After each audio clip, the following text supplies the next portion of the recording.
Eh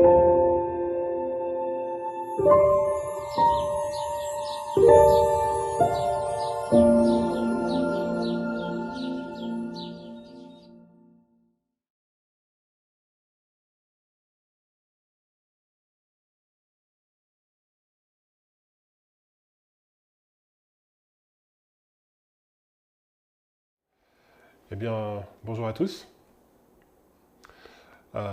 Écoutez, c'est un plaisir de pouvoir être parmi vous en ce jour de sabbat, donc pour présenter cette étude. Euh, voilà, donc je vous propose pour commencer, que nous allons commencer donc par une prière silencieuse. Amen.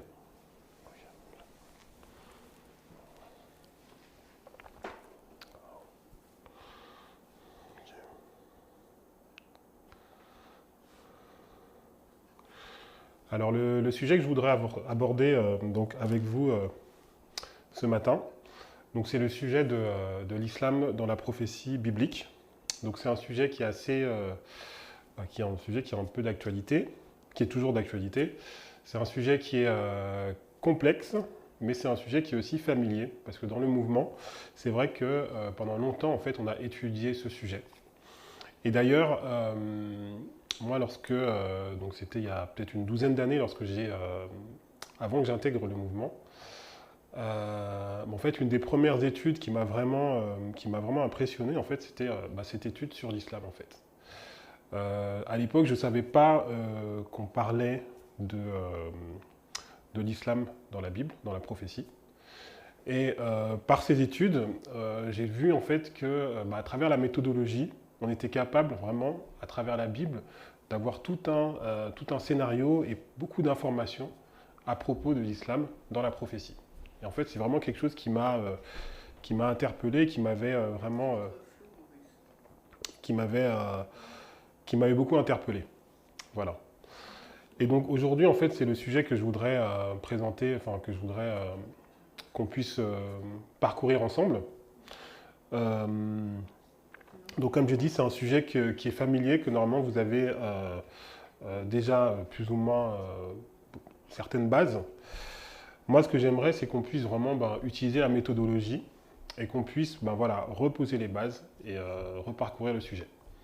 Alors c'est une étude qui sera faite en plusieurs parties, donc on va prendre le temps, on ne va pas se presser. Si vous avez des questions, n'hésitez pas. Si vous avez des interventions, des remarques, n'hésitez pas à intervenir. Voilà. Jusqu'à présent, ça va? Vous m'entendez bien? Oui, ça va. Ok, Merci. alors allons-y. Alors, vous savez, lorsqu'on parle de l'islam dans la prophétie, dans le mouvement, en fait, il y a un point d'ancrage qu'on a toujours utilisé, un texte de la Bible qu'on a toujours utilisé. Et je dirais même, donc je vais vous parler en termes de méthodologie, on a un alpha et un oméga. Alors, Hum, vous voyez bien le tableau? oui. Alors, qu'est-ce que je suis en train de dire? Vous savez, lorsque par exemple on parle de l'évangile éternel, Ellen White, elle a une citation, alors je ne sais plus exactement c'est dans quel livre, je crois que c'est dans Message choisi, où elle nous montre que en fait l'évangile éternel, l'alpha c'est le texte de Genèse 3,15, où en fait on a en fait la graine, le fondement, et après on a l'accomplissement total dans Apocalypse 14.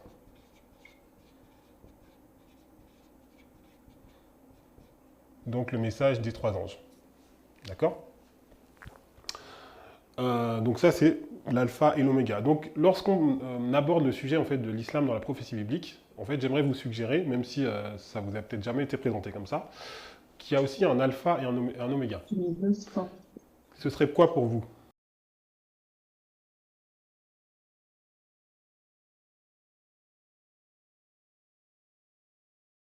Tu peux répéter parce que ça a coupé? Ah, ça a coupé. Donc Oui. j'expliquais que lorsqu'on parle du sujet de l'évangile éternel, Ellen White elle nous montre que sur ce sujet il y a un alpha et un oméga. L'alpha étant le texte de Genèse 3.15, donc je mettrai une inimitié entre ta postérité et sa postérité, et l'oméga étant le message des trois anges. Et elle nous montre comment les deux sont illustrés et comment on a en fait le début, le commencement et l'accomplissement total à la fin. Et en fait, j'aimerais vous suggérer que sur le sujet de l'islam dans la prophétie biblique, c'est la même chose, qu'on a aussi un alpha et un oméga. Est-ce que vous avez des idées? Quel est le texte qui revient, qui est revenu souvent, alors c'est peut-être des révisions pour certains, lorsqu'on a abordé du coup le sujet de l'islam dans la prophétie?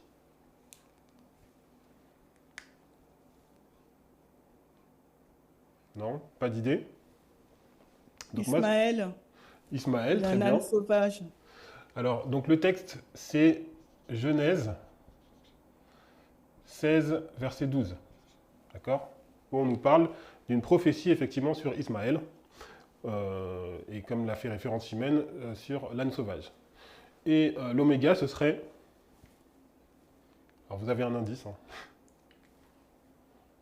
Apocalypse 9. Apocalypse 9, très bien. Voilà. Donc ce qu'on va essayer de faire aujourd'hui, c'est qu'on va essayer de... Peut-être que la relation entre les deux, elle n'est pas forcément évidente. D'accord? Mais en fait, ce qu'on va essayer de faire, c'est qu'on va aller pas à pas et qu'on va essayer de bien comprendre quel est l'alpha et quel est l'oméga. D'accord? Et on va essayer d'établir la relation qu'il y a entre les deux textes. D'accord? Ça vous va? C'est clair jusqu'à présent? Oui. Oui, Oui. merci. D'accord, Oui, oui. très bien. Alors, on va commencer par Genèse 16, 12. Donc, je vais vous demander de prendre vos Bibles et on va aller dans Genèse 16, verset 12. Et donc, souvent, c'est le texte qu'on a utilisé donc, du coup, pour commencer donc, les études sur l'islam. En fait, on commençait par ce texte, donc cette prophétie sur Ismaël. Et il nous est dit dans Genèse 16, verset 12, donc si on peut lire un petit peu avant, verset 11, l'ange de l'Éternel lui dit, voici, donc il parle à Agar, voici tu es enceinte et tu enfanteras un fils, à qui tu donneras le nom d'Ismaël, car l'Éternel t'a entendu dans ton affliction. Il sera comme un âne sauvage, sa main sera contre tous et la main de tous sera contre lui. Il habitera en face de tous ses frères. Voilà. Alors peut-être que ce texte est nouveau pour certaines personnes, mais je pense que pour la plupart d'entre nous, c'est un texte qu'on connaît, c'est une révision. Alors moi déjà, première chose, j'aimerais donner un petit peu de contexte à ce texte. Et ce qu'on va faire, c'est qu'on va tracer la ligne d'Ismaël. Et en fait, ça va nous permettre de bien nous situer. Alors, lorsqu'on évoque Ismaël dans la Bible, donc on sait que voilà, Abraham avait reçu une promesse, il n'a pas été fidèle et donc du coup il a pris donc, pour épouse Agar et donc Agar a enfanté Ismaël. Et lorsque Agar est devenue enceinte, en fait elle s'est moquée de Sarah et donc elle a été chassée. Et donc c'est à ce moment-là en fait que cette prophétie est donnée. Donc la première étape c'est Agar qui est en fait chassée.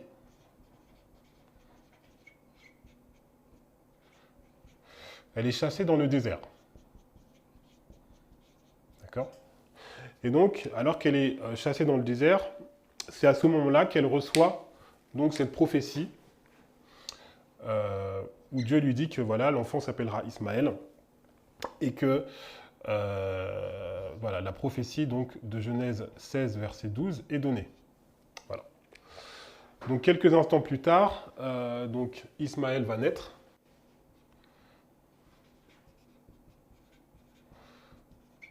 Voilà, donc on a la naissance d'Ismaël. Voilà. Il va grandir et il va être, donc c'est à l'âge de 13 ans, donc il va être circoncis. Circoncision. Voilà. Et quelques temps après, on aura la naissance d'Isaac.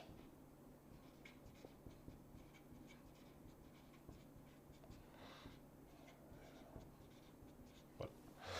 Donc on va avoir la naissance d'Isaac. Et qu'est-ce qui va se passer lors de la naissance d'Isaac? Alors c'est pas immédiatement après, mais c'est quelques temps après.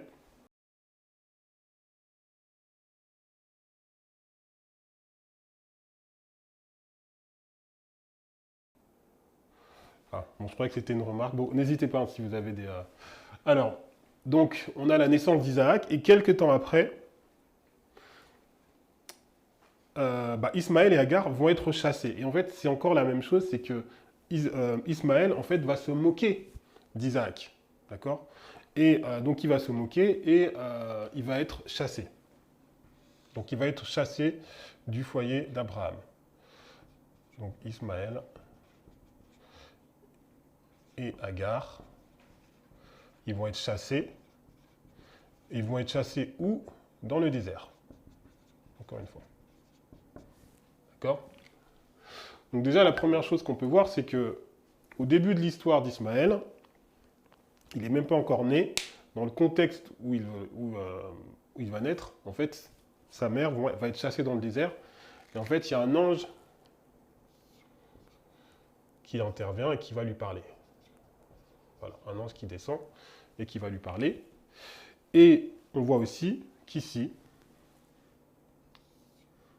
on a un ange aussi qui va lui parler. Voilà. Donc c'était pour vous donner un petit peu de contexte et pour vous montrer, voilà. Donc moi, c'est ce que j'appelle effectivement la ligne d'Ismaël. Alors, ce n'est pas une ligne de réforme telle qu'on connaît, mais ça permet quand même de nous donner un peu de contexte. Voilà. Alors, on va revenir sur cette prophétie, en fait, qui a été donnée. Donc, comme je l'ai dit, la prophétie, donc, elle est donnée à ce moment-là, ici, donc lorsque Agar, elle est chassée dans le désert. Donc, elle est donnée en Genèse 16, 12. Et en fait, il y a deux parties dans cette prophétie. Donc, on va reprendre le texte.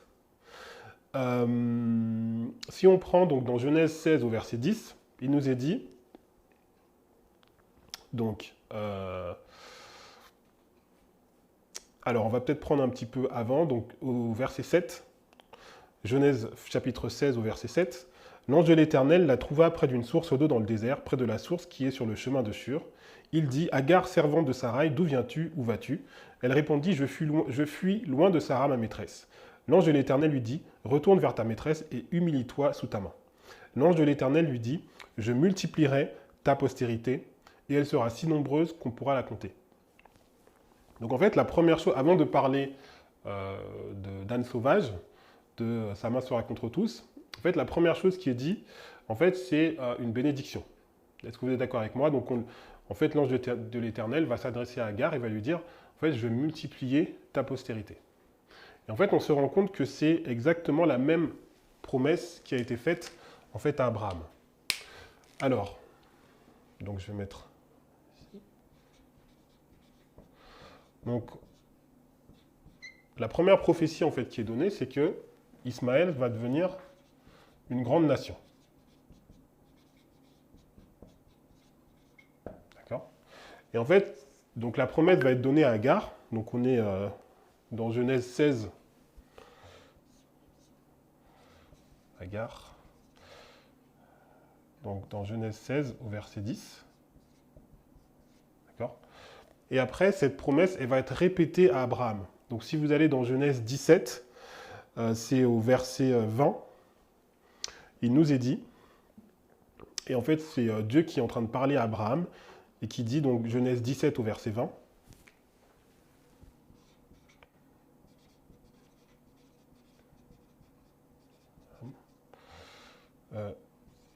Genèse 17 verset 20, il nous est dit, à l'égard d'Ismaël, je t'ai exaucé, voici je le bénirai, je le rendrai fécond, je le multiplierai à l'extrême, il engendrera 12 princes, et je ferai de lui une grande nation. Donc ça, effectivement, on voit en fait que la première chose qui est dit sur Ismaël, donc c'est une bénédiction qui va être dite premièrement à Agar, et qui va être répétée, du coup, à Abraham. Et en fait, ça nous permet de comprendre une chose, c'est qu'effectivement, Dieu avait fait une promesse donc, à Abraham, et Ismaël étant le premier fils aîné, bah forcément, il va hériter en fait, de cette bénédiction. Elle va s'appliquer à lui. D'accord? Donc, si on continue la prophétie, il y a une deuxième partie, que je vais mettre ici. Alors, hop.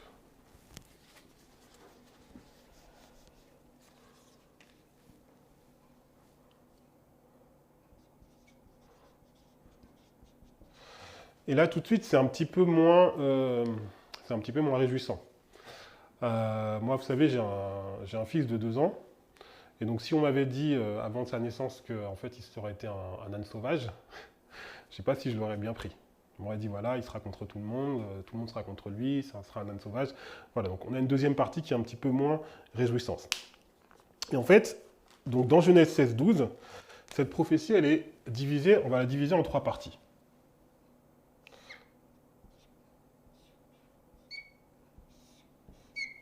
Donc la première chose, c'est qu'il nous est dit, il sera un âne sauvage.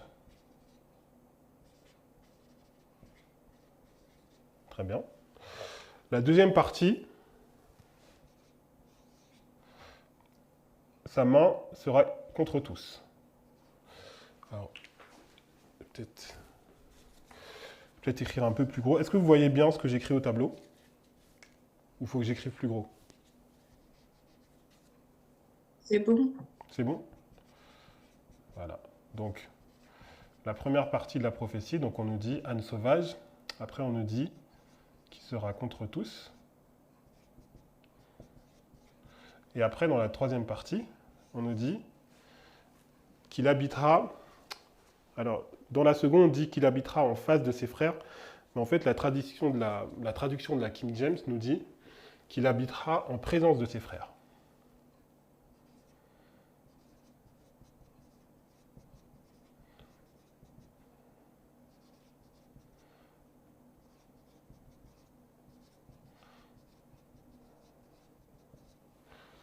Voilà.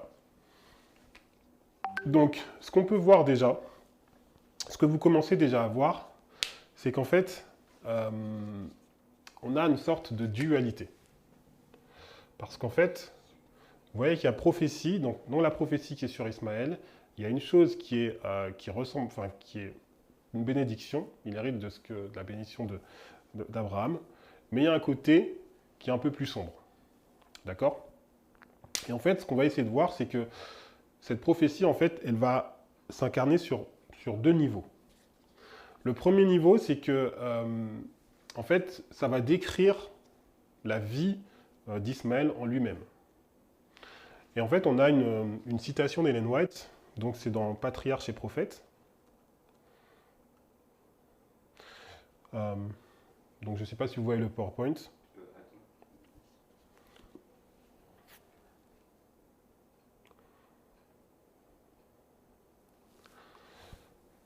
Donc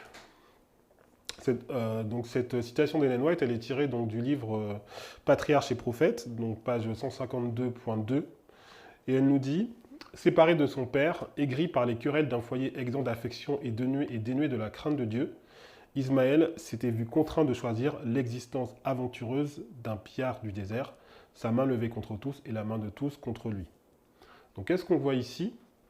Donc on voit en fait que donc Ismaël, en fait, il a été chassé finalement. On voit en fait dans son histoire, dans son contexte, comme vous voyez sur le tableau, il a été chassé, donc il est chassé dans le désert, et forcément ça va impacter donc son comportement et son existence. Et donc du coup, on parle d'âne sauvage, donc si vous faites des recherches sur l'âne sauvage, l'âne sauvage dans la Bible, vous verrez que l'âne sauvage dans la Bible est toujours associé au désert en fait. Et donc il va vivre une vie un petit peu de vagabond dans le désert. Donc elle nous dit un pillard.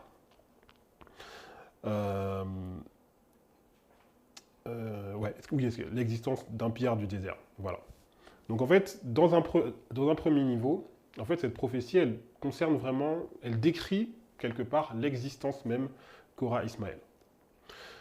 Et en fait, si on continue, dans la citation, il nous est dit, vers la fin de sa vie, regrettant son passé coupable, il revint au Dieu de son père, mais l'exemple donné à sa postérité subsista. Turbulente et idolâtre, la nation puissante issue de lui fut toujours une cause de souffrance pour les descendants d'Isaac. Donc ce qui est marrant, c'est que en fait, on voit que Ismaël il a été chassé parce que en fait, il a méprisé Isaac en fait. C'est pour ça qu'il a été chassé. Mais moi, ce que j'ai surligné donc, dans la citation, c'est l'exemple donné à sa postérité subsista, c'est qu'on va se rendre compte que euh, de la même façon que lui, lorsqu'il était avec Isaac, en fait, il a méprisé Isaac, il a même peut-être persécuté Isaac, et bien en fait, sa descendance va faire la même chose. En fait, sa descendance va hériter un petit peu on va retrouver les mêmes caractéristiques. D'accord? Donc en fait, cette prophétie, donc, comme je l'ai dit, elle a deux niveaux. D'accord? Donc elle a un niveau pour Ismaël, mais aussi elle a un niveau pour sa postérité et sa descendance. Est-ce que jusqu'à présent c'est clair? Que je ne vais pas trop vite? Est-ce que... On a été coupé à un certain moment, donc si tu peux répéter. Euh, vous avez été coupé à quel moment du Tu coup? disais que l'âne sauvage, si on cherche dans la Bible, on va voir que c'est en lien avec le désert. Et après là, ça a été un peu coupé. C'est Euh, juste la dernière pensée, c'est tout. du coup, alors je sais plus trop ce que je disais. Mais oui, donc l'âne sauvage est associé au désert. Et donc, Ismaël, donc il a eu cette existence dans le désert. Donc finalement, l'âne sauvage, ça décrit en fait son existence finalement. Voilà ce que j'essaie de te dire. Est-ce qu'il y a des questions jusqu'à présent? Est-ce que c'est clair?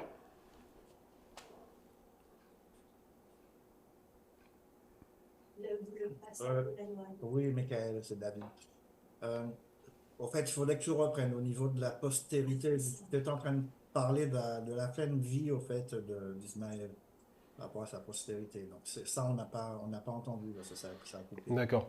Alors, ok, par rapport à la postérité, donc ce qu'on voit en fait, euh, alors je vais peut-être l'illustrer du coup.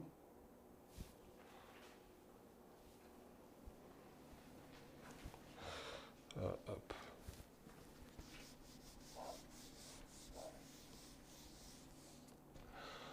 Alors, lorsqu'on lit la citation d'Ellen White, donc dans Patriarche et Prophète, elle nous explique en fait la vie d'Ismaël, qui va être un vagabond dans le désert.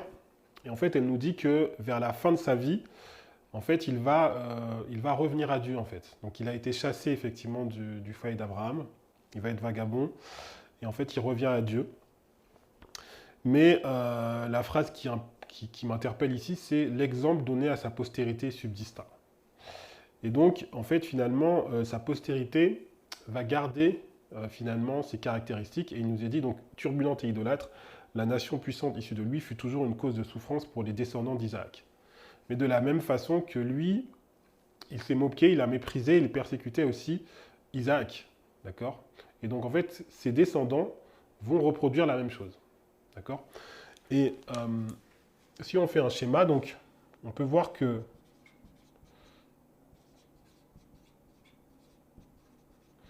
l'âne sauvage, en fait, il va illustrer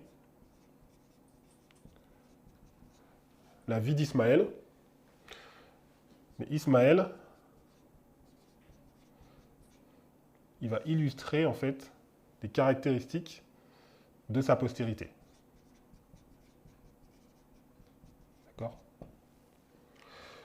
Mais que finalement, alors si l'âne sauvage donc illustre Ismaël, et si Ismaël illustre la postérité, ben, on peut voir que si on revient à l'âne sauvage, on va comprendre aussi les caractéristiques de la postérité.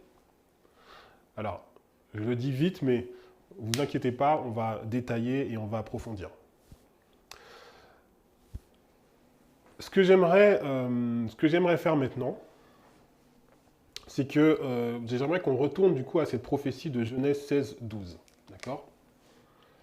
Donc on a Genèse 16, 12. D'accord? Donc cette prophétie, on l'a vu, elle est en trois parties. D'accord? La partie la plus simple, c'est la partie de fin, la partie la plus simple. Oui, si on veut. Il habitera en présence de ses frères. Donc ça, en fait, donc, je vous propose d'aller avec moi dans Genèse 25.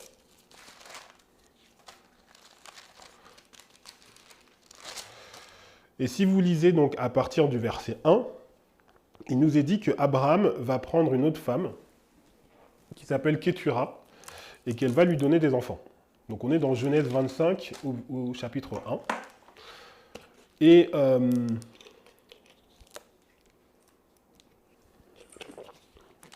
au verset 5, il nous est dit que Abraham, il va donner donc ses biens à Isaac, et il va faire aussi des dons, en fait, aux fils des concubines, donc des autres femmes qu'il a pris.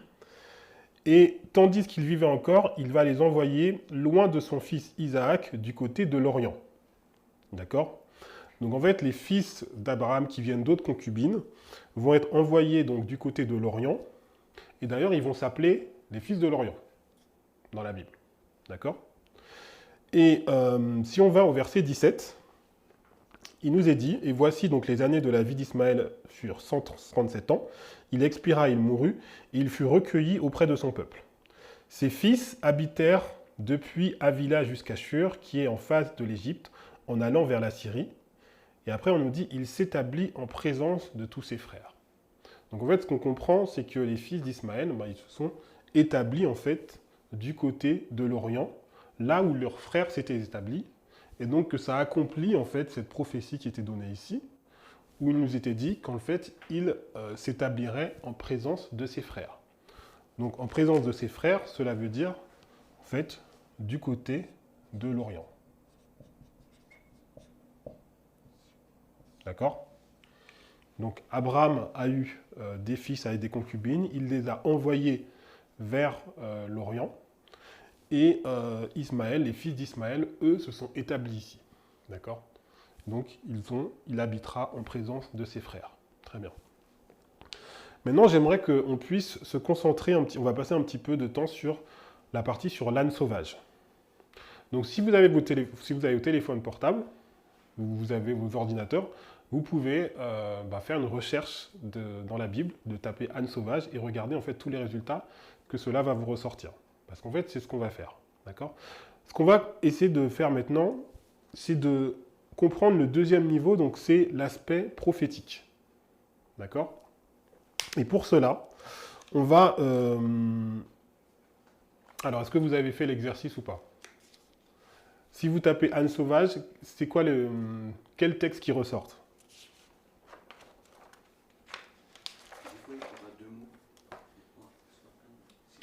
Alors des fois, effectivement, il faut mettre des guillemets pour qu'ils prennent bien les deux mots. Alors je ne sais pas si vous avez l'habitude de rechercher dans votre Bible. Âne sauvage, il faut bien éviter de mettre faut pas oublier de mettre un accent, parce que sinon, des fois, ils ne trouvent pas.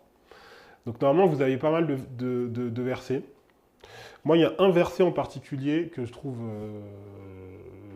vraiment extraordinaire, parce qu'en fait, il résume toutes les caractéristiques de l'âne sauvage. Donc toutes les caractéristiques prophétiques de l'âne sauvage. Parce que là, maintenant, c'est ce qu'on va faire. On a compris que voilà, l'âne sauvage... On a compris voilà, que l'âne sauvage, ça illustrait Ismaël, voilà, dans le désert, donc ça, on a compris. Maintenant, ce qui nous intéresse, c'est de regarder aux caractéristiques prophétiques. Alors, je vais effacer ça.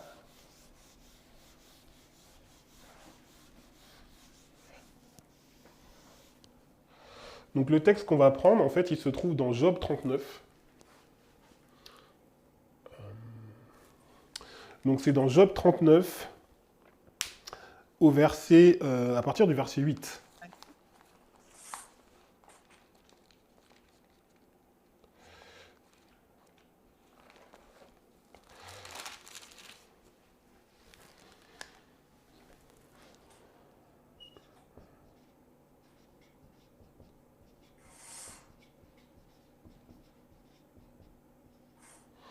Donc, on va lire ce texte et vous allez me dire ce que vous arrivez à glaner de ce texte.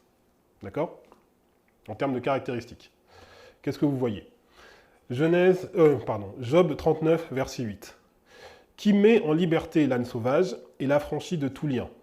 J'ai fait du désert son habitation, de la terre salée sa demeure. Il se rit du tumulte des villes, il n'entend pas les cris d'un maître. Il parcourt les montagnes pour trouver sa pâture, il est à la recherche de tout ce qui est vert. Alors, est-ce que c'est un texte que je pense que la plupart d'entre vous, peut-être, vous découvrez? Donc, on est dans Job. Donc, Job, on est à la fin du livre de Job. Et en fait, Dieu va vraiment répondre. Il va répondre à Job et il va lui poser plein de questions, en fait. Et il va poser des questions et il va évoquer beaucoup d'animaux. En fait, souvent, ces textes, on les néglige un petit peu. Mais en fait, il y a des caractéristiques très importantes à glaner dans ce texte. Qu'est-ce que vous voyez? Qu'est-ce qui vous interpelle? Le verset 10. Désert. Le verset 10, alors, vas-y Gérard, explique. Il se rit du tumulte des villes, il n'entend pas le cri d'un maître. D'accord. Et comment tu le comprends?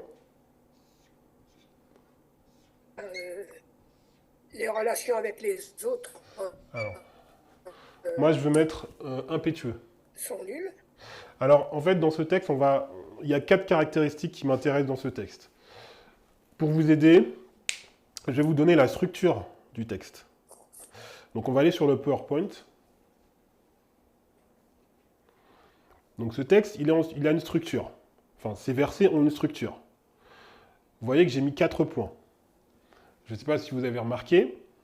Alors, ceux qui ont peut-être l'habitude l'ont remarqué. En fait, ces textes sont une répétition-élargissement. Je ne sais pas si vous l'avez vu. Qui met en liberté l'âne sauvage et l'affranchit de tout lien. C'est la même chose. On est d'accord? Vous mettez quelqu'un en liberté et vous l'affranchissez d'un lien, c'est la même chose. J'ai fait du désert son habitation, de la terre salée sa demeure. C'est la même chose qui est répétée, on est d'accord? Voilà, et puis il se rit du tumulte des villes, il parcourt les montagnes pour trouver sa pâture, à la recherche de ce qui est vert. Donc en fait, c'est des répétitions élargissements. Donc ce qu'on va faire ici, c'est que je veux qu'on prenne 4 caractéristiques de l'âne sauvage. Donc Gérard, il a noté, la troisième, donc il se rit du tumulte des villes, il n'entend pas les cris d'un maître, donc À 2 mètres. moi j'ai... Coupez vos micros, s'il vous plaît. Pardon. C'est moi. Moi, je mettrais voilà, impétueux, qui est difficile à maîtriser. C'est ce que je mettrais comme caractéristique. J'avais entendu quelqu'un qui avait dit vert.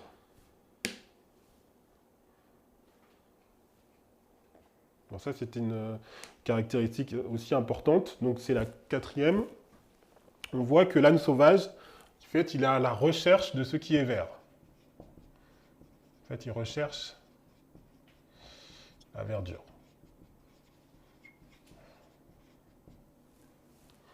Ok, ça commence à devenir intéressant.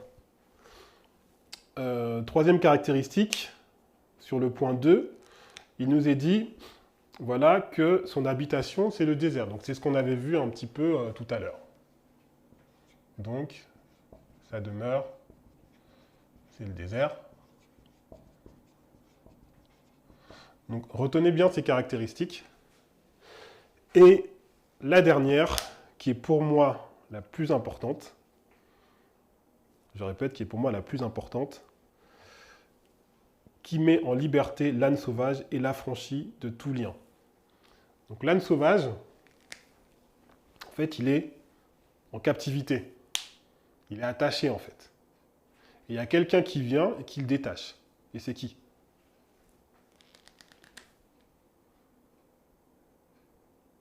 Et pourquoi, d'ailleurs? Vous ne me suivez pas. Alors, on va aller dans Matthieu. Donc, gardez un doigt donc, dans Job 39 et on va aller dans Matthieu. Donc, on va aller dans Matthieu 21. Donc, pour moi, la caractéristique vraiment fondamentale de l'âne sauvage, donc la caractéristique prophétique qu'il faut retenir, c'est celle-là. Donc, je vous ramène donc, dans Matthieu 21. Donc, si vous y êtes, est-ce que vous y êtes? Donc, dans Matthieu 21, Oui. il nous est dit, donc Jésus, lorsqu'il va entrer dans Jérusalem, et au verset 2, allez au village qui est devant vous, vous trouverez aussi une ânesse qui est comment? Qui est attachée. Il y a un ânon avec elle. Détachez-les et amenez-les-moi. Si quelqu'un vous dit quelque chose, vous répondrez, le Seigneur en a besoin. Donc ça, c'est fondamental à comprendre. Donc on revient dans Job 39. Donc l'âne sauvage, en fait, son premier état, c'est qu'il est toujours dans un état en fait de captivité et qu'à un moment donné, il y a quelqu'un, et ce quelqu'un c'est Dieu, qui va être pour un but précis, qui va le délier en fait. D'accord? Et donc, dans Job 39, donc on est à la fin de Job, donc Dieu il va démontrer en fait sa grandeur, sa puissance, et il va poser la question à Job et dit, mais qui est capable de délier cet âne en fait? Qui est capable de le mettre en liberté, de l'affranchir de tout lien? Et en fait, on sait que la réponse c'est moi, Dieu, en fait, qui suis capable de faire ça. D'accord? Est-ce que jusqu'à présent, ça va? Donc, qu'est-ce qu'on a fait? Donc, on est allé, donc je fais un petit récap pour qu'on soit tous ensemble. Donc, on est allé dans l'histoire d'Ismaël. On a vu la prophétie. On a vu qu'elle était en 3 parties. Et là, on est sur la partie sur l'âne sauvage. Et donc, on est allé dans la Bible. Donc, on n'a pas pris tous les versets. Mais vous, les versets, vous les avez normalement, puisque vous avez fait la recherche. On est allé dans Job 39 et on a regardé on a vu 4 caractéristiques prophétiques de l'âne sauvage. D'accord? Donc, on a vu que l'âne sauvage, il est lié à un moment et il est délié et que c'est Dieu qui a la capacité de faire ça. On a vu qu'il demeure dans le désert. On a vu qu'il est impétueux. Et on a vu qu'il est à la recherche de verdure. Donc, si vous allez dans la Bible et vous recherchez d'autres versets, vous aurez certaines de ces caractéristiques. Mais en fait, Job 39, versets 8 à 10, c'est ce verset qui vous donne les 4 d'un seul coup. Donc ça, c'est pour ça que c'est un verset que moi, j'apprécie particulièrement. Est-ce que vous connaissiez ce verset? Non? Vous pouvez répondre. Hein,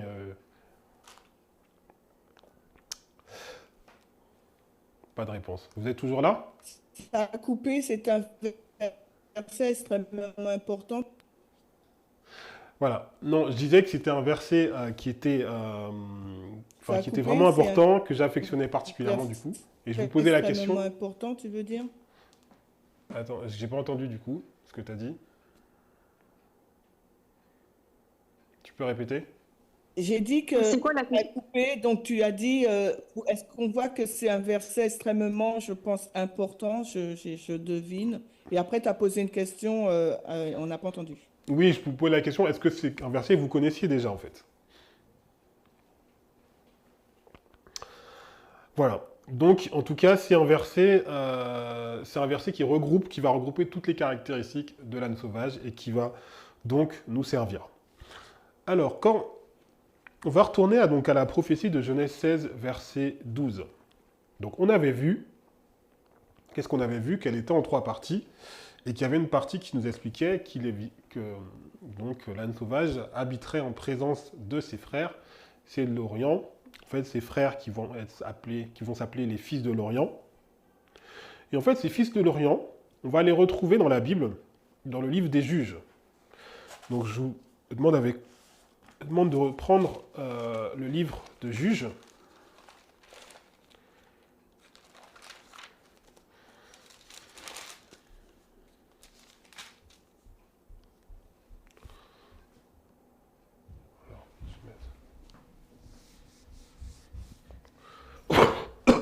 Pardon.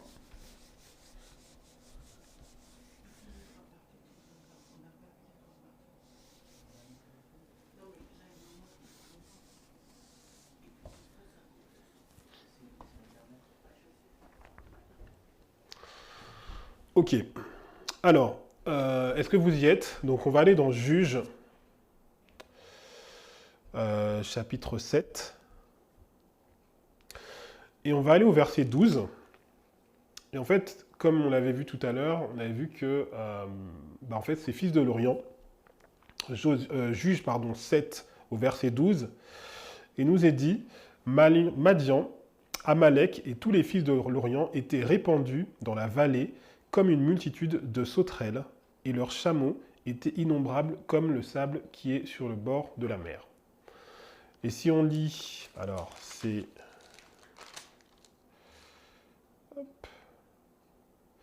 Si on lit le chapitre précédent, donc dans Juges, chapitre 6, on est au verset 5. Et en fait, on va voir que Israël va se faire attaquer par Madian. Donc, si vous êtes au verset, vous lisez pardon, au verset 3, quand Israël avait semé, donc Juge 6, verset 3, Madian montait avec Amalek et les fils de l'Orient, et ils marchaient contre lui. Et au verset 5, il nous est dit, ils montaient avec leurs troupeaux et leurs tentes, ils arrivaient comme une multitude de sauterelles, ils étaient innombrables, eux et leurs chameaux, ils venaient dans le pays pour ravager. Donc ce qu'on a vu, c'est que Ismaël et ses frères, ils vont s'établir du côté de l'Orient, et ils vont s'appeler donc les fils de l'Orient. Et dans le texte de Juge, comment ils sont appelés? Ces fils de l'Orient. Les sauterelles. Voilà, donc Ismaël et les frères. Hop. Donc je mets Orient. Et ils sont appelés donc... ils sont appelés les sauterelles. Ouais. Je vais mettre comme ça.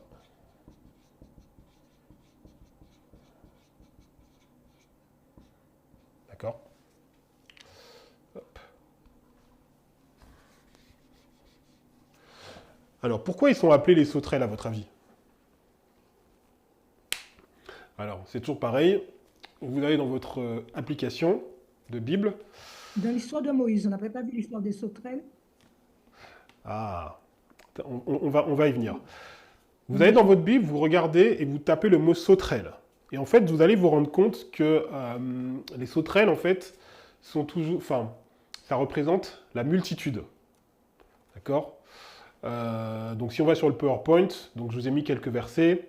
Donc, dans Psaume 105, verset 34, dans Jérémie 46, verset 23, et Jérémie 51.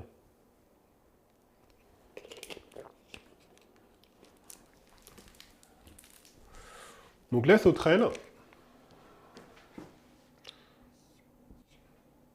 on va essayer de trouver ensemble les différentes caractéristiques.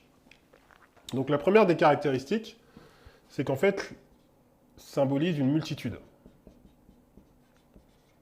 D'accord? La deuxième caractéristique, et là on le trouve on va aller dans Joël. On va aller dans Exode plutôt.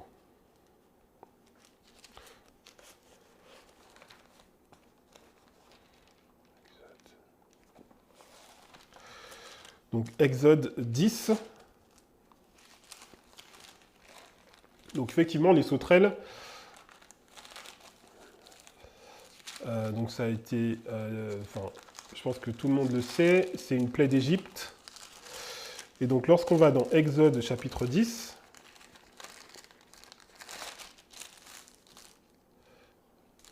l'Éternel dit à Moïse, étends ta main sur le pays d'Égypte, donc Exode 10 à partir du verset 12, et que les sauterelles montent sur le pays d'Égypte, et qu'elles dévorent toute l'herbe de la terre, tout ce que la grêle a laissé. Donc on va voir que une des premières fonctions de la sauterelle, c'est que ça va ravager. Donc ça ravage ce qui est vert. Est-ce qu'on est d'accord ?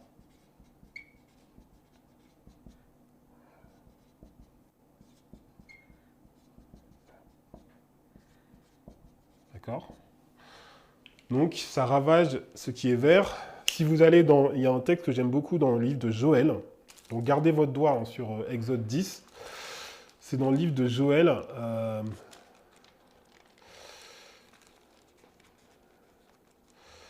Donc Daniel, Osée, Joël. C'est dans Joël 2, verset 3.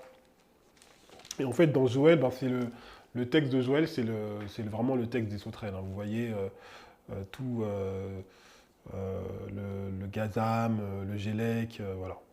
Et donc dans Joël 2, verset 3, il nous dit, donc il y a une armée de sauterelles qui dévaste le pays, et il nous dit, donc si vous y êtes, Joël 2, verset 3, le pays était auparavant comme un jardin d'Éden, et depuis c'est un désert affreux. Donc vous imaginez, vous avez un jardin d'Éden, et puis les sauterelles passent, et puis ça devient un désert. Voilà, c'est un peu c'est un texte que j'aime bien, donc je voulais le citer.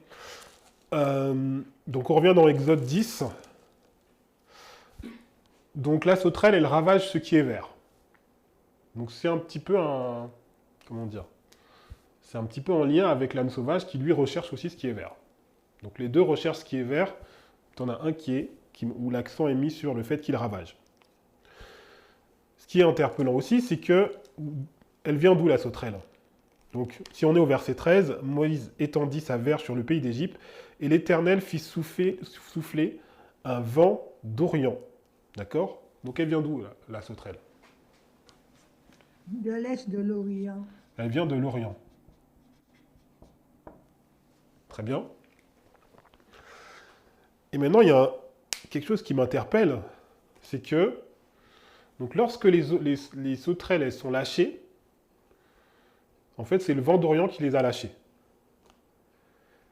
Et quand elles sont retenues, qu'est-ce qui se passe? Alors, on va lire le verset 19. Donc, à partir de... donc, il y a cette plaie de sauterelles qui va en fait ravager le pays. Et en fait, Pharaon va demander à Moïse d'intervenir. Et donc, au verset 19, il nous est dit « L'Éternel fit souffler un vent d'Occident très fort qui emporta les sauterelles. » Donc, ce qu'on voit ici, c'est qu'en fait... On redire le texte, excuse-moi, Michael. Ouais. Alors, on lit à partir du verset 19. Donc, on est toujours dans Exode 10. « L'Éternel fit souffler un vent d'Occident très fort qui emporte les sauterelles et les précipita dans la mer Rouge. » Donc les sauterelles, en fait, elles sont lâchées. Donc il y a le vent d'Orient. Elles sont lâchées. Et après, elles sont retenues par un autre vent qui est le vent d'Occident. D'accord? Donc ce qu'on voit, c'est qu'on a le même principe qu'on voit sur l'âne sauvage. Lié, délié. D'accord? Donc les sauterelles, elles sont lâchées, le vent d'Orient, et après, elles sont retenues, le vent d'Occident. D'accord? Donc on voit le même mécanisme. D'accord? Est-ce que jusqu'à présent c'est clair? Donc là on étudie les symboles et on essaye de voir en fait, comment les symboles s'expliquent entre eux. Jusqu'à présent ça va?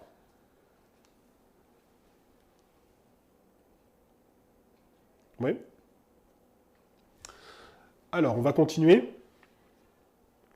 Alors moi, ce qui m'interpelle, c'est ce fameux vent d'Orient. Parce qu'en fait, on va voir que le vent d'Orient, c'est également... Alors, on va peut-être mettre une couleur différente. Je vais mettre ça.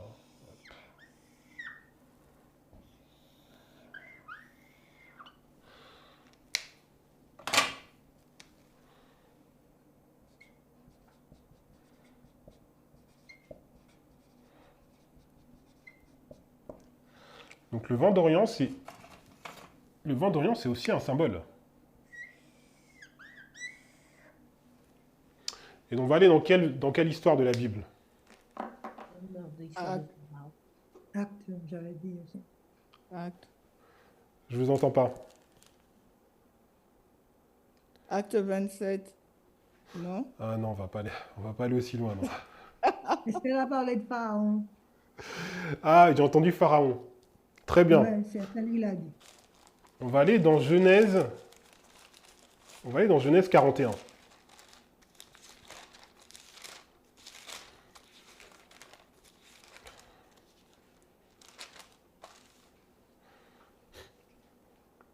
Donc Genèse 41, donc c'est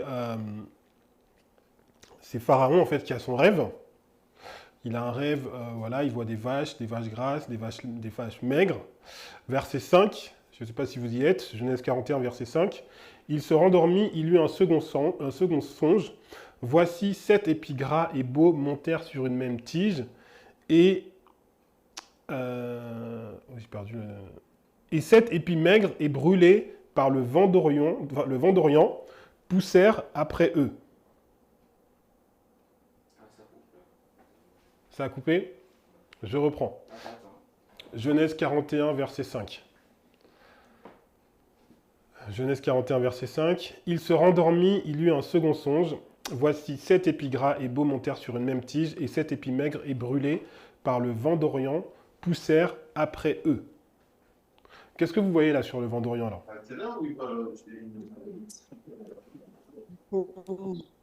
Oui? Les micros, famille Silpa. C'est pas nous? Ah, si, c'est nous. Bon, après, peut-être que vous voulez intervenir, hein. Allez-y. Qu'est-ce qu'on voit ici sur le vent d'Orient?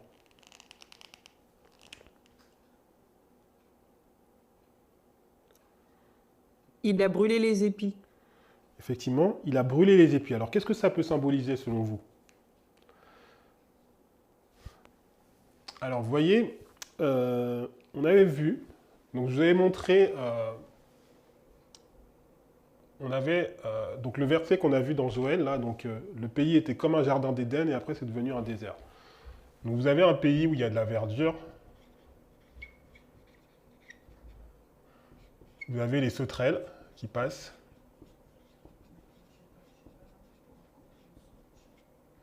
et après le pays devient un désert. D'accord?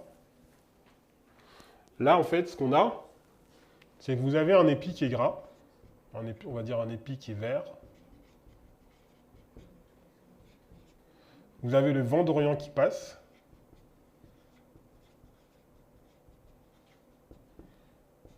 Et l'épi, comment il devient? Il devient sec.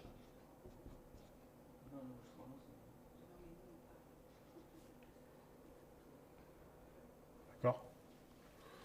Donc vous voyez que l'action en fait, du vent d'Orient et l'action des sauterelles, elle est la même. Est-ce que vous le voyez ou pas? Est-ce que c'est plus clair quand je l'explique comme ça? Donc, vous avez le... on va prendre une autre couleur pour que ce soit clair. En fait, vous êtes au départ dans une situation d'abondance.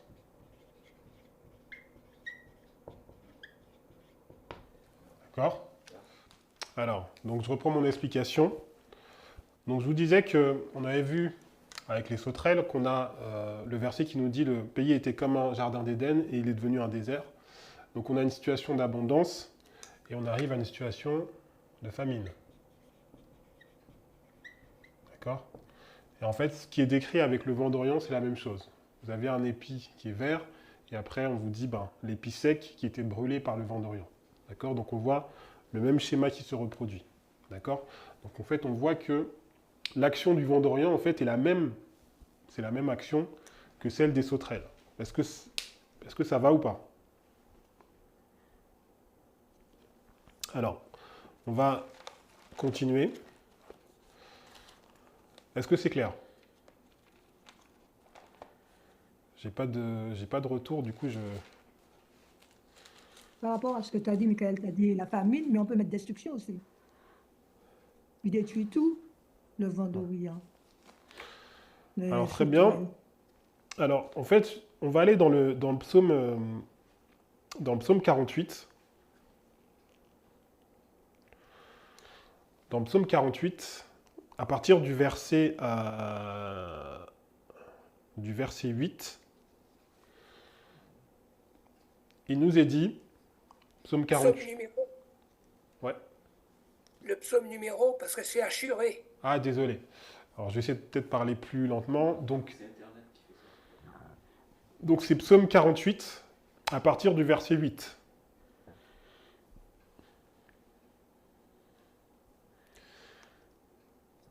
Donc il nous est dit, ils ont été chassés comme par le vent d'Orient qui brise les navires de Tarsis.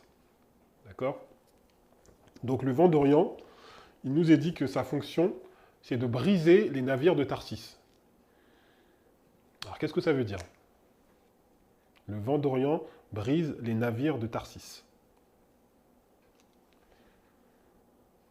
C'est une histoire d'économie. Donc vous avez un navire.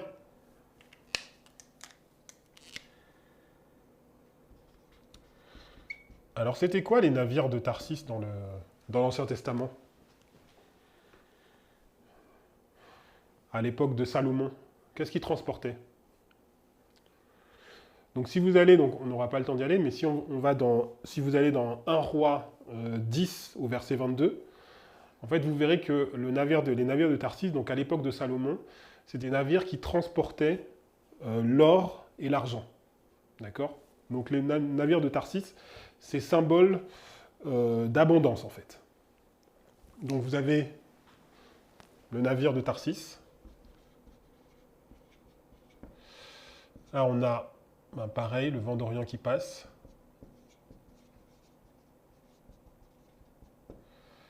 Et qu'est-ce qui passe sur le navire? Le navire, il est brisé. Et donc, du coup, tout ce qu'il transporte, donc l'or, l'argent, tout ça, c'est perdu au fond de l'eau. Voilà. Donc, en fait, on a toujours le même schéma. D'accord? Vent d'Orient, sauterelle, donc ça amène, en fait, la famine, la chute économique. En fait, ça a vraiment un impact sur l'économie. Alors, il y a quelque chose que j'aimerais qu'on voit ensemble. En fait, c'est là où j'aimerais vous mener. Dans la prophétie d'Ismaël, souvenez-vous, on a vu qu'il y avait un aspect positif. D'accord? Il y avait un aspect positif et il y avait un aspect un petit peu plus sombre. Le problème ici, c'est que on ne voit que des choses un peu, pas forcément, on va dire, très glorieuses. Voilà, on voit que ça ravage, ça détruit, ça brise les navires de Tarsis. Enfin, il n'y a pas des choses vraiment forcément positives. Il y a quelque chose que j'aimerais que vous voyiez, donc on va reprendre le psaume 48. Le psaume 48 nous dit « Ils ont été chassés comme par le vent d'Orient qui brise les navires de Tarsis. » D'accord? Est-ce que vous connaissez le psaume 48? De quoi ça, enfin, c'est quoi le contexte et de quoi ça parle?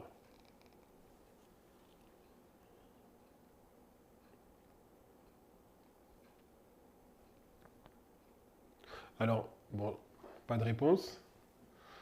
Il n'y a pas de mauvaise réponse, hein.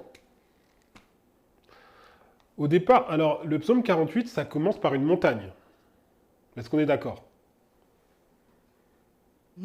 Si vous lisez au verset 2, on vous dit, voilà, belle est la colline, joie de toute la terre, la montagne de Sion. Voilà, en fait, on a une belle montagne. D'accord? Je vais me mettre ici.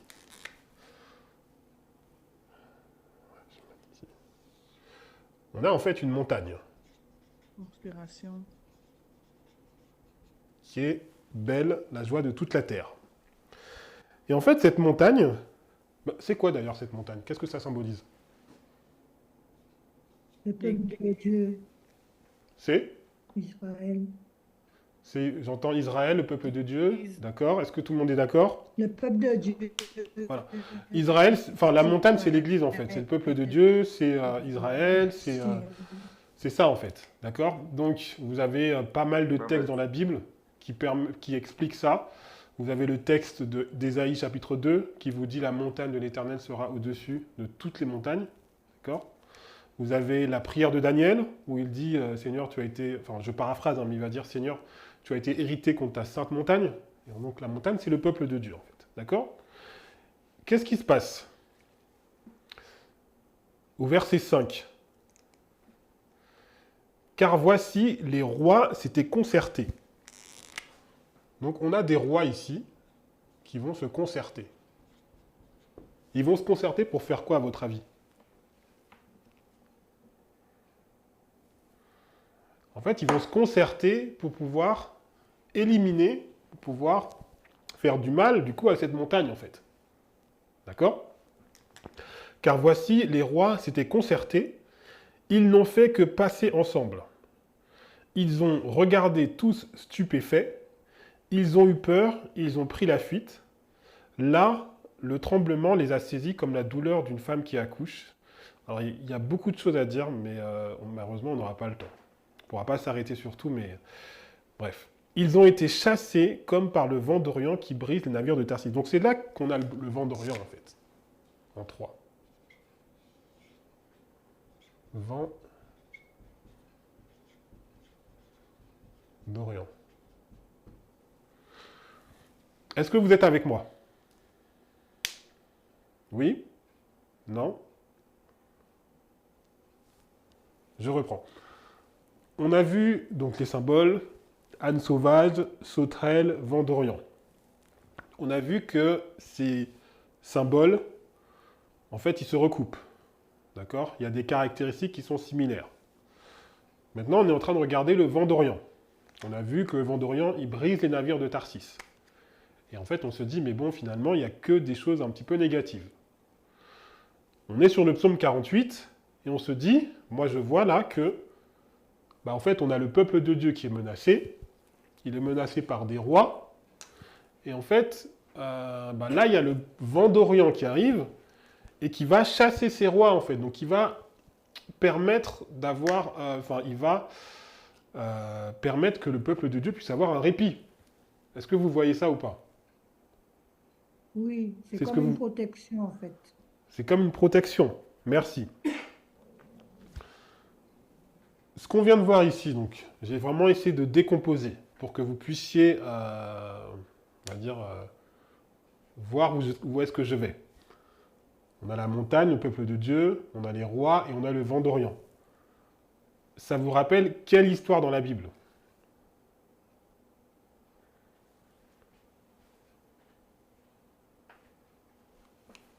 J'ai envie de dire acte 27 avec le vent, mais je vais peut-être un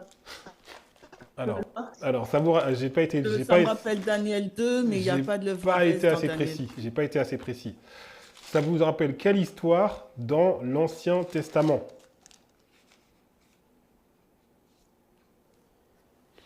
Bon, je vais vous aider. Je vais vous aider. Les rois ici, là.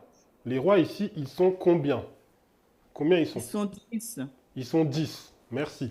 Pourquoi ils sont 10? Alors, dans le texte, on ne nous dit pas qu'ils sont 10. Hein. On ne nous dit pas qu'ils sont 10. Mais, on a d'autres textes similaires. Déjà, on a la statue. On voit des rois. Et on sait qu'il y a 10 rois, il y a 10 orteils. On a le texte d'Apocalypse 17, où on voit que les rois, ils se concertent contre l'agneau, et qu'ils sont 10. Donc même si on ne voit pas la partie Vent d'Orient, mais on sait en fait, avec d'autres témoins, qu'ils sont 10. Quelle histoire dans l'Ancien Testament ressemble à ce modèle? Moi, je pensais à Daniel 2, mais il n'y a pas de Vendée dans Daniel 2. Ouais, effectivement. Moi, je veux une histoire où j'ai les trois, là. Je retrouve les trois.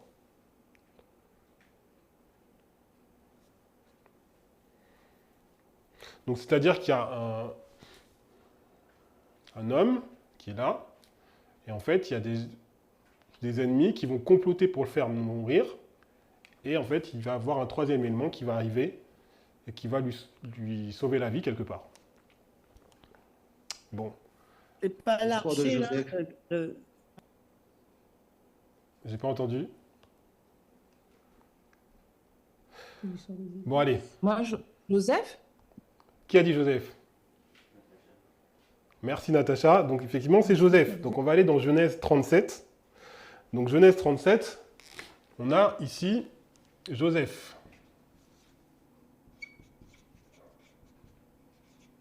D'accord? Genèse 37, vous y êtes, verset 18. Genèse 37, verset 18. Donc Joseph, il a eu donc la tunique son père lui a offert. Verset 18, donc il y a ses frères. Ils le virent de loin et avant qu'il soit près d'eux, qu'est-ce qu'ils font? Ils complotèrent de le faire mourir. Et ils se dirent l'un à l'autre, voici le faiseur de songes qui arrive, venez maintenant, tuons-le et jetons-le dans une des citernes. D'accord? Donc ici, en fait, on a les frères de Joseph. Qui sont combien? Ils sont 10. D'accord? Verset 25. Ils s'assirent ensuite pour manger. Ayant levé les yeux, ils virent quoi? Une caravane d'Ismaélites venant de Galaad.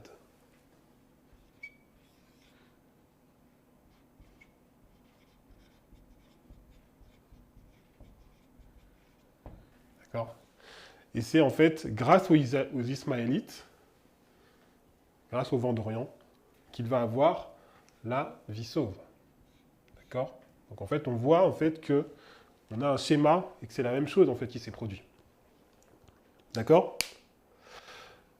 Alors, on va aller un petit peu plus Il te loin reste du à peine 10 minutes, Michael. 10 minutes, ok. Moi, c'est bon. Donc c'est là que je veux vous emmener en fait. Parce que je vous ai dit que lorsqu'on a vu la prophétie sur Ismaël, en fait, il y avait un aspect positif et il y avait un aspect un petit peu plus sombre en fait. D'accord? Et qu'on a vu en fait l'âne sauvage, on a vu un aspect, voilà, on a vu que c'était plutôt quand même opter faire la destruction, le fait de ravager. Et en fait, il y a un aspect positif. Et en fait, l'aspect positif, c'est l'impact que ça a par rapport au peuple de Dieu. Et donc là, maintenant, on va essayer de comprendre ce que moi j'appelle la providence divine. Parce que là, en fait, c'est la providence divine qui est en action. D'ailleurs, c'est que Dieu qui utilise, en fait, les descendants d'Ismaël pour sauver son enfant. On est d'accord ? Dieu utilise les descendants d'Ismaël pour sauver son enfant. Et en fait, Dieu, il va faire ça plusieurs fois à travers l'histoire. Et en fait, on va voir ces exemples-là. Et donc, j'appelle ça, en fait, la providence divine. Le premier exemple que vous connaissez, on va aller donc sur le PowerPoint. C'est l'exemple de Jésus. Dans la citation donc, de Jésus-Christ 48.3, il nous est dit que, donc je vais paraphraser, donc Jésus en fait à un moment il va être menacé par Hérode. C'est le même schéma en fait qu'on trouve ici. On a Jésus qui est ici et on a Hérode qui veut le tuer. Et il va s'échapper en Égypte, mais les parents de Jésus étaient très pauvres, d'accord? Et donc il nous est dit que c'est les dons apportés par les mages qui venaient d'Orient. C'est ça qui a permis, en fait, aux parents de Jésus de pouvoir financer leur voyage en Égypte pour pouvoir justement fuir la persécution d'Hérode qui voulait tuer Jésus. D'accord? Donc ça, c'est un premier exemple qu'on a qui est toujours sur ce même schéma, en fait. D'accord? Le deuxième exemple, c'est un exemple qu'on trouve dans la tragédie des siècles. Et là, on a les Turcs. Donc les Turcs, c'est les descendants d'Ismaël aussi, d'accord? C'est ce qu'on voit dans les trompettes. Et on a, pareil, c'est le peuple de Dieu, donc cette fois, c'est la réforme protestante. La réforme protestante qui était menacée, puisqu'on avait ce roi Charles Quint qui voulait à tout prix exterminer la réforme protestante. Et à chaque fois qu'il voulait porter le dernier coup sur la réforme protestante, qu'est-ce qui se passait? Donc, je l'ai surligné. Ou bien, donc vous voyez au milieu de la citation, ou bien c'était les armées turques qui faisaient leur apparition sur la frontière orientale. Vous voyez? Donc en fait, Dieu utilise l'âne sauvage pour pouvoir protéger et sauver son peuple.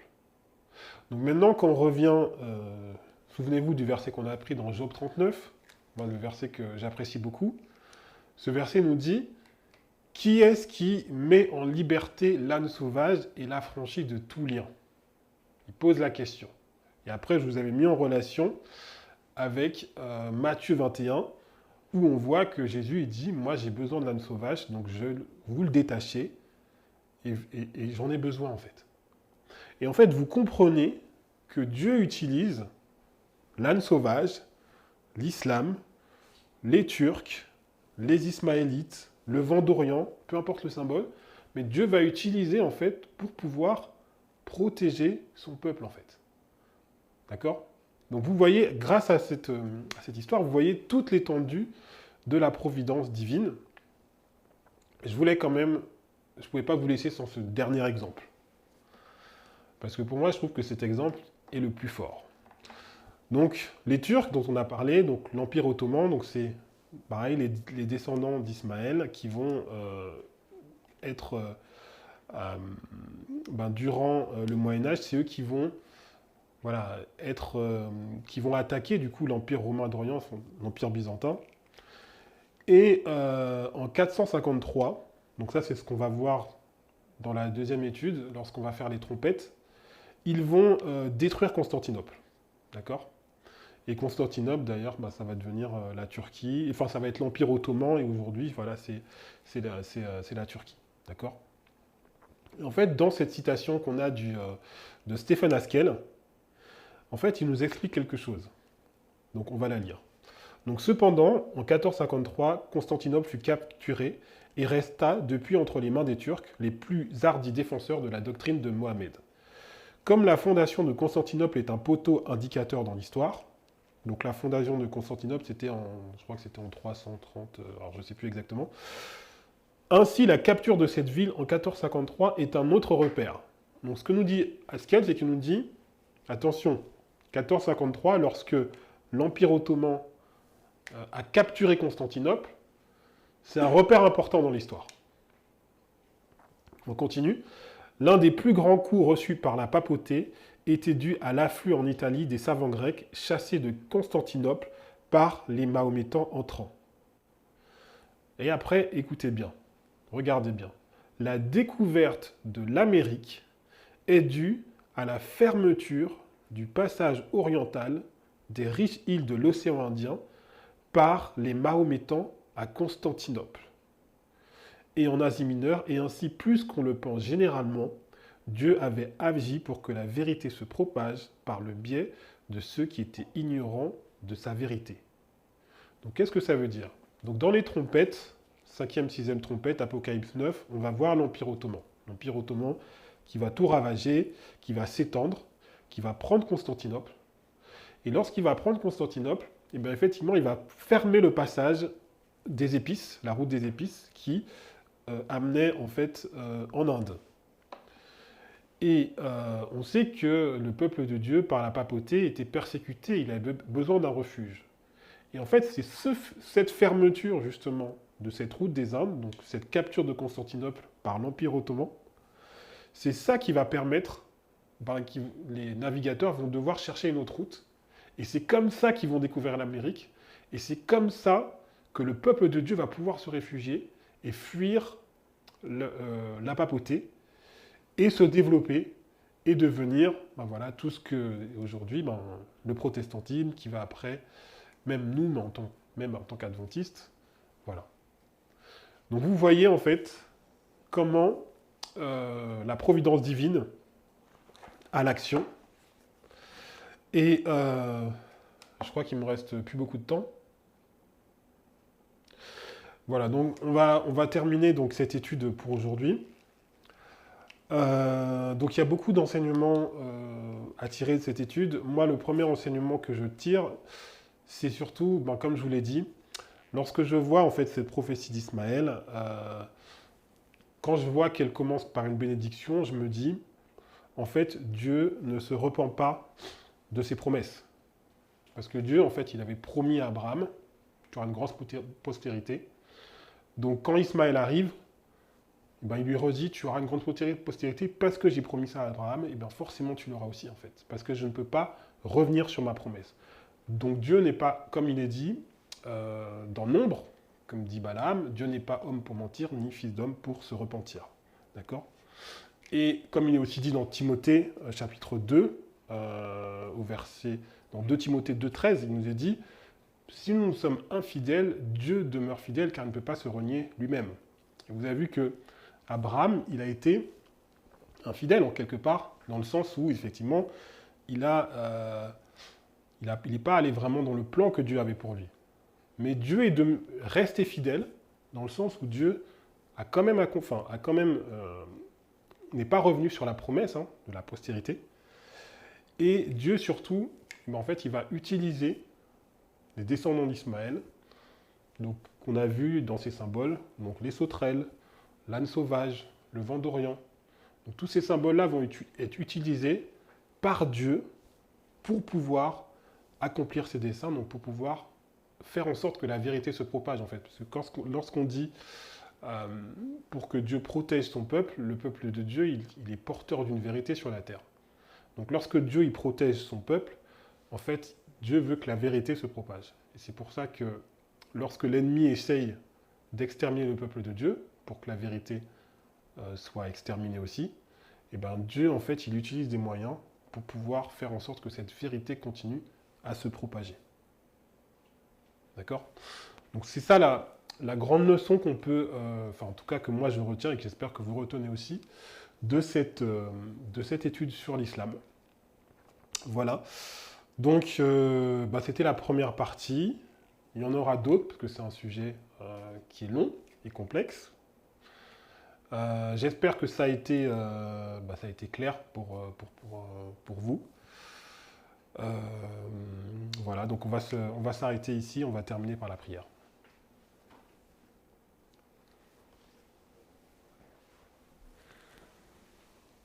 Merci.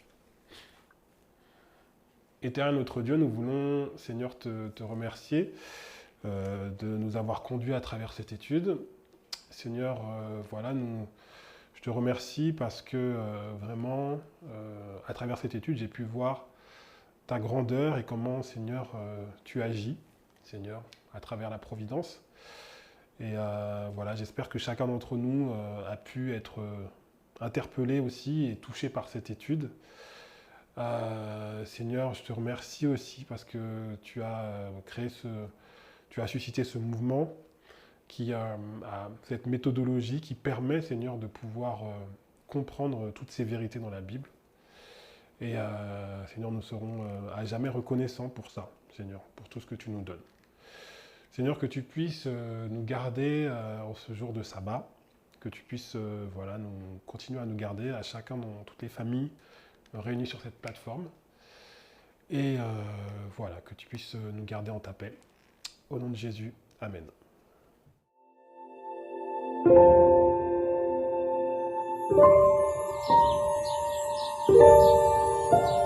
Thank you.